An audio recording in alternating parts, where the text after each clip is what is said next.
막혀버린 대화의 벽부터 뚫어라. 얼마 전 한국의 평범한 아빠가 하루에 자녀와 나누는 대화 시간을 조사한 것을 보고 너무나 깜짝 놀랐다. 37초밖에 안 된다는 사실 때문이었다. 이렇게 짧은 대화 시간을 가지고 과연 무엇을 기대할 수 있을까? 그런데 아빠들이 아이들에게 하는 대화라는 것이 고작 이런 것이다. 딸, 왔니? 밥 먹었니? 얼른 가서 씻어라. 텔레비전 그만 봐. 게임 좀 그만해라. 스마트폰 좀 그만 봐라. 공부 좀 열심히 해라.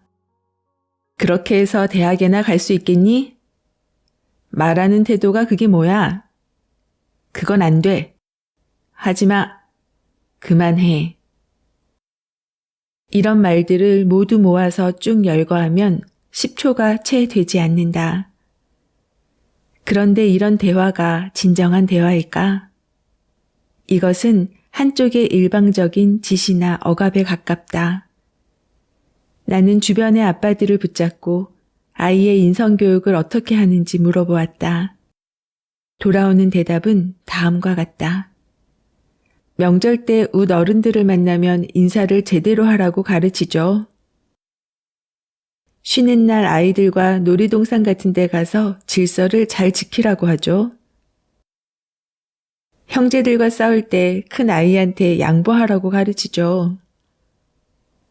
작은 아이한테는 형한테 대들지 말라고 혼을 내죠. 큰 아이에게는 동생을 좀 사랑하라고 훈계하죠. 하지만 이런 대화가 과연 아이들의 올바른 인성과 성장에 도움이 될 수 있을까? 아니, 어쩌면 그런 말을 들을 때마다 자녀들은 마음속 깊은 곳에 아빠에 대한 분노감을 쌓아가고 있는 것은 아닐까? 한 가지 재미난 것은 가장 친밀해야 하는 부부간의 대화도 하루 평균 2분 37초밖에 안 된다는 것이다. 아이들은 부모를 거울 삼아 보고 자란다. 그런데 부부간의 대화 시간이 이렇게 미지날진데 자녀와의 친밀감은 그야말로 달성하기 어려운 일이 되어버렸다. 아빠들은 항상 바쁘다. 왜 그렇게 바쁘게 사는지 모르겠다. 회사 일이 조금이라도 일찍 끝나면 집에 얼른 귀가할 생각은 하지 않고 어떻게든 집에 늦게 들어가려고 애쓰는 사람 같다. 그들에게는 일찍 집에 가는 일이 어색하다. 더군다나 집에 일찍 들어가서 아이들과 마주 앉아 있는 일은 더더욱 어색하다. 이 어색함을 피하기 위해 일부러라도 늦게 들어가야 한다. 사실상 한국에서 아빠의 자녀 교육 참여와 가정 교육은 실종된 느낌이다. 아빠들은 이런 생각을 가지고 있는 것 같다. 무조건 돈만 벌어오면 되지. 아이들 자녀 교육은 엄마가 다 하는 것 아닌가? 아내한테 자녀 교육을 다 맡겼으니 자신에게 책임은 없는 것이다. 그런 과정을 겪다 보니 가정에서 점점 설 자리를 잃어간다. 어쩌다 쉬는 날이라도 오면 잠을 자느라 여념이 없다. 이때 절대로 건드리면 안 된다. 화를 내기 때문이다. 이렇게 아빠라는 존재는 더욱 무서워질 수밖에 없다. 간혹 책이라도 좀 읽어주라는 아내의 성화에 못 이겨 아이와 책을 읽는 신용을 한다. 아이와의 독서도 속전속결이다.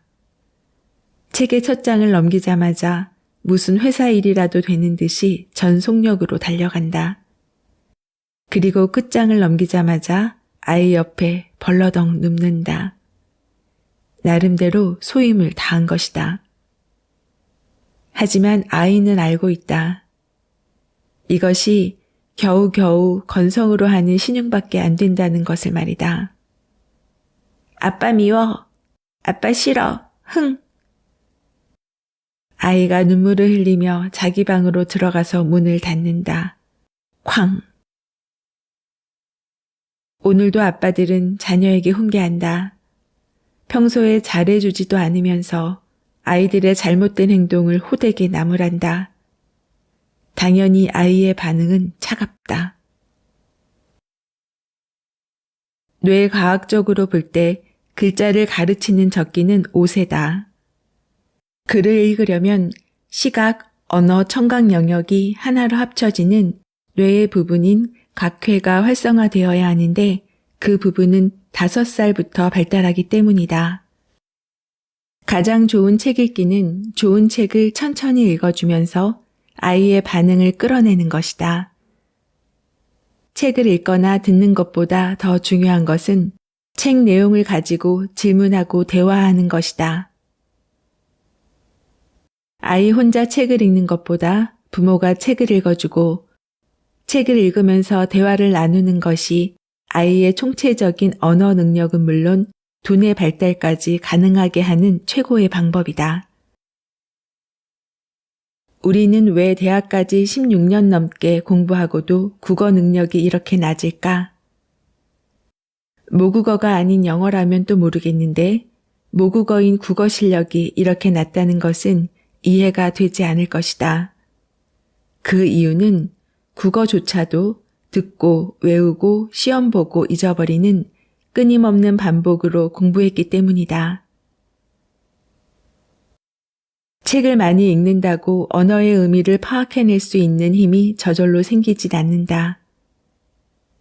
언어의 의미를 가지고 따져보면서 깊이 있게 공부해야 가능하다. 공부를 잘한다는 것의 포인트는 텍스트를 읽고 그 의미를 파악해내는 힘이다. 문제를 읽고 문제를 낸 의도를 파악하고 그 문제의 핵심을 짚어내는 능력을 갖추는 것이 공부를 잘하는 비결이다. 이런 힘을 기르는 데는 문제를 만들어 보는 경험 이상의 것은 없다. 더더구나 친구들과 머리를 맞대고 토론하면서 문제를 다듬어가면 그런 안목은 가장 효율적으로 개발된다. 한 문장을 가지고 4시간, 5시간 동안 토론하는 유대인들은 그런 능력의 대가일 수밖에 없다. 그러기에 하브루타는 이런 능력을 기르는데 최고의 방법이다. 책 읽기 역시 마찬가지다. 우리는 아이가 어릴 때 책을 읽어주는데 초점을 맞추고 있다. 그리고 아이에게 책을 많이 읽게 하는 것이 중요하다고 생각한다. 하지만 그렇지 않다. 책을 읽는 양보다 중요한 것은 깊이 있게 읽는 것이다. 읽은 책의 내용을 내 것으로 만드는 일이 훨씬 중요하다. 그래서 리딩만으로는 리드할 수 없다. 리딩을 넘어서야 리드할 수 있다. 읽는 것을 내 것으로 만들어야 리더가 될 수 있다. 읽는 것을 내 것으로 만드는 것, 그것이 하브루타다. 하브루타의 기본 원리는 친구와 함께 공부하면서 학생들이 사물에 대해 자신의 견해를 분명히 하고 새로운 내용을 더 알아가는 것이다. 친구에게서 배우는가 하면 친구를 가르치기도 하는 방법인 것이다. 하브루타에서는 학생 하나하나가 상대방에게 중립적인 교사가 되어 서로 최상의 아이디어와 생각을 끌어낸다. 그뿐만 아니라 교사가 되어 다른 사람을 가르칠 때 짝을 지은 상대방을 가르쳐야 한다는 의무감을 갖게 된다. 따라서 주제를 제대로 이해하려는 강한 동기가 생긴다. 이렇게 하면 공부한 내용이 빨리 잊히지 않으며 학생은 교사의 입장을 잘 알 수 있게 된다. 이처럼 예시바에서 수많은 학생이 둘씩 짝을 지어 토론하고 논쟁하면서 친구가 친구를 가르치는 모습이 하브루타이다. 즉, 하브루타는 보통 2명이 짝을 지어 프렌드십 혹은 파트너십으로 공부하는 것을 말한다. 때에 따라 여러 명이 하는 경우도 가끔 있으나 보통 2명이고 거의 4명을 넘지 않는다. 이것은 학생들이 짝을 지어 얼굴과 얼굴을 맞대고 앉아서 서로 가르치고 배우는 논쟁 수업 방식을 말한다. 친구를 통해 배우는 것이다. 왜 2명이 기준인가? 둘씩 짝을 지어야만 말을 할 수 있는 기회가 가장 많기 때문이다. 유대인들은 수세기 동안 파트너와 함께 토라와 탈무드를 연구했다. 두 사람은 함께 앉아서 본문을 큰 소리로 읽고 그것을 토론하고 분석한다. 또 다른 본문과의 관계를 살피고 관련된 정보를 찾아보고 그들의 삶과 관련지어 생각한다. 동의가 되지 않을 때는 자신들의 이유를 차근차근 제시한다. 하브르타를 통한 공부는 우리의 지평을 넓히고 서로 간의 차이를 드러낸다. 매일 일상 속에서 하브르타를 활용할 수 있는 기회는 수없이 존재한다. 신문에도 있고 수송공과의 대화 속에도 있고 나이 든 부모와 학생 사이의 문제 속에도 있다. 하브르타의 개념은 현상을 보는 한 가지 옳은 방법보다는 수많은 관점이 존재한다는 것에 기초한다. 하브르타는 원래 토론을 함께하는 짝이나 친구, 즉 파트너 자체를 일컫는 말이었다. 그러던 것이 짝을 지어 질문하고 토론하는 교육 방법을 일컫는 말로 확대된 것이다. 그러므로 하브르타는 토론하는 상대방을 일컫는 말이기도 하고 짝을 지어 토론하는 행위를 일컫는 말이기도 하다. 현대에 들어서는 후자의 개념으로 주로 쓰인다. 하브르타에 대해 내가 내린 정의는 짝을 지어 질문하고 대화하며 토론하고 논쟁하는 것이다. 이것을 단순화하면 함께 이야기를 나누는 것이다. 부모와 자녀가 이야기를 나누고 친구끼리 이야기를 나누고 동료와 이야기를 나누는 것이다. 이야기를 진지하게 주고받으면 질문과 대답이 되고 대화가 된다. 거기서 더 전문화되면 토론이 되고 더욱 깊어져 논쟁이 된다. 하브르타의 가장 큰 장점은 행복과 성공을 동시에 얻게 한다는 점이다. 현대인에게 가장 큰 가치는 바로 그것이 아닐까? 누구나 행복해지고 싶어 하고 성공하고 싶어 한다. 그런데 하브르타는 이 2마리 토끼를 모두 잡는 것을 가능하게 한다. 한마디로 말해서 하브르타가 뇌를 자극해 최고의 뇌를 만들어주기 때문이다. 하브르타는 무엇보다도 뇌를 격동시키는 교육이다. 질문과 토론, 논쟁만큼 뇌를 움직이게 하고 생각하게 하는 것이 없기 때문이다. 토론과 논쟁은 어떤 객관적인 사실에 대해서도 질문하게 만든다. 당연한 것까지도 뒤집어 생각하게 한다. 상대방의 의견과는 다른 나만의 견해를 가져야 토론이 가능하다. 일반적인 상식을 가지고는 토론에서 결코 이길 수 없다. 그래서 하브르타는 나만의 생각, 새로운 생각, 남과 다른 생각을 하게 만든다. 하브르타는 질문으로 시작해서 질문으로 끝난다. 질문이 좋아야 토론이 제대로 이어질 수 있다. 질문이 좋아야 생각을 날카롭게 할 수 있다. 배움 역시 질문으로 시작된다. 인간은 배우려면 질문을 가져야 한다. 항상 의문을 가지고 질문해야 한다. 의문을 갖는다는 것은 지혜의 출발이다. 알면 알수록 의문이 생기고 질문이 늘었다. 그래서 질문은 인간을 성장시킨다. 유대인 부모들은 아이에게 어릴 적부터 끊임없이 왜? 라는 질문을 던지게 한다. 이것이 호기심을 자극해 창의적인 사고의 틀이 형성된다. 끊임없이 이어지는 왜? 라는 질문은 노벨상 수상자의 30%를 배출하는 원동력이 되었다. 하브르타. 지금까지 수많은 시간 동안 공부했던 방식을 생각해보면 질문하기보다는 순종하는 학습 환경에서 자랐던 것 같아요. 말 잘 듣는 아이, 질서를 잘 지키는 아이, 어른이 하라는 대로 하는 아이. 왜 그렇게 해야 하는데요? 라고 질문하면 반항하는 아이로 소위 찍힌다고 하죠. 유대인 교육법인 하브르타의 핵심은 아버지가 주도하는 질문과 토론이라고 합니다.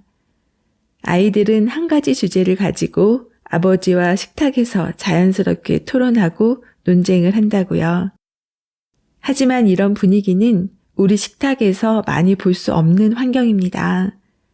식사 시간도 짧고 먹는 속도도 굉장히 빠르지요. 대화는 하지만 주제를 가지고 심도 있게 토론과 논쟁으로 이어지지는 않아요. 부모들은 우리 아이가 정서도 안정되면서 두뇌도 발달해 똑똑해지길 원하지요. 그 첫 번째 실천이 아이가 어려서부터 책 읽기를 해주는 건데요.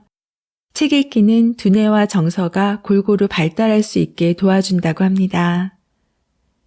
또한 책을 읽어줄 때 아이가 어떤 부분에서 관심을 보이면 바로 그 부분에서 집중적으로 이야기를 나눠보라고 합니다. 책을 많이 읽는 것보다 책 읽는 즐거움을 알도록 하는 것이 중요하다고 생각해요. 제 아이를 키울 때 생후 6개월 전후로 가장 많이 읽어주었던 그림책이 달님 안녕이었어요. 밤이 되었네. 봐요.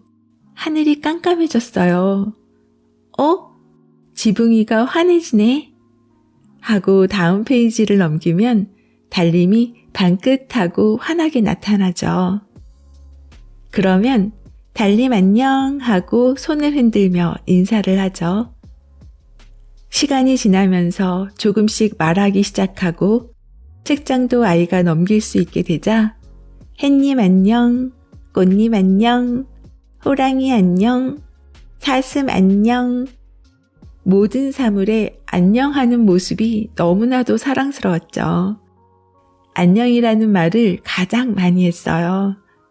길을 가다가도 꽃이 보이면 꽃을 보며 안녕 하고 친구가 있어도 안녕 하고 인사를 잘하는 아이가 되었죠.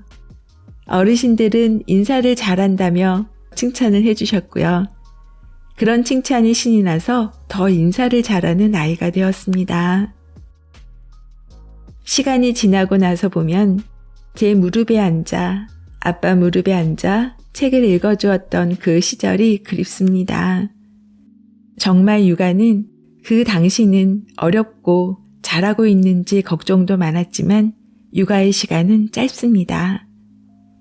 어차피 아이들에게 시간을 내어 책을 읽어주는 시간이라면 조금만 더 신경 써서 질문을 같이 해보는 것은 어떨까요? 어차피 먹어야 하는 식사 시간, 아이들의 관심사를 주제로 대화를 이어가 보는 것은 어떨까요?